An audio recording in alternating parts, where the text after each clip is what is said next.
La délégation a été créée par le bureau du Sénat fin 2014.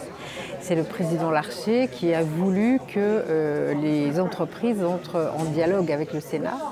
Et je reprends toujours son expression, il veut faire entendre la voix des entreprises au Sénat. Le Sénat, c'est la maison des territoires.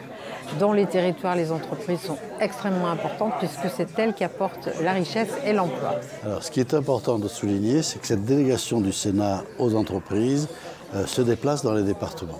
L'esprit, c'est la capillarité, c'est de venir chercher les informations concrètes au niveau de ceux qui vivent les difficultés ou les enjeux de l'entreprise. Bon, moi, je suis une femme, chef d'entreprise, j'ai 45 personnes et c'est important aujourd'hui que des gens de Paris, qui nous représentent, qui sont au Sénat, viennent et qui comprennent en fait nos problématiques aujourd'hui en tant que chef d'entreprise. Parce qu'on a des problématiques au niveau de l'emploi, au niveau de la formation. On cherche du monde, on n'arrive pas à en trouver. Au niveau formation, on voit qu'aussi qu'on est bloqué parce qu'on aimerait faire des formations en interne.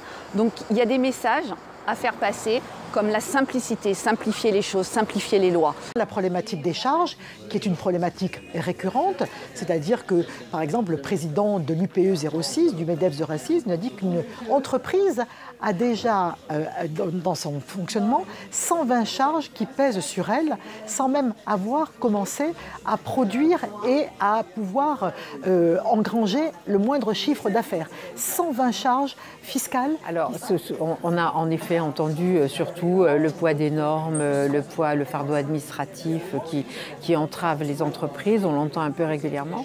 Et ce que l'on note, c'est que depuis à peu près une année, à chaque table ronde, on entend plusieurs chefs d'entreprise, parfois tous les chefs d'entreprise, nous dire nous avons de gros problèmes de recrutement.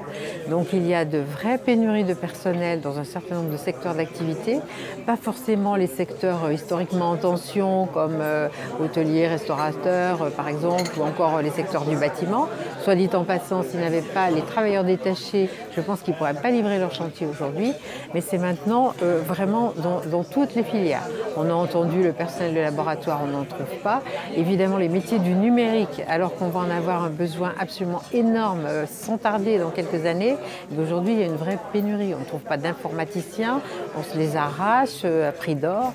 Donc c'est ce qui domine vraiment les doléances des entreprises. Tous ces sujets qui ont été évoqués lors des tables rondes ce matin et cet après-midi vont être concentrés dans un rapport et faire l'objet d'une transmission au Sénat, que ce soit sous forme de questions au gouvernement, que ce soit sous forme de propositions de loi, que ce soit à un moment donné sous forme d'amendement dans un texte, pour essayer justement d'améliorer une situation qui parfois le mérite beaucoup.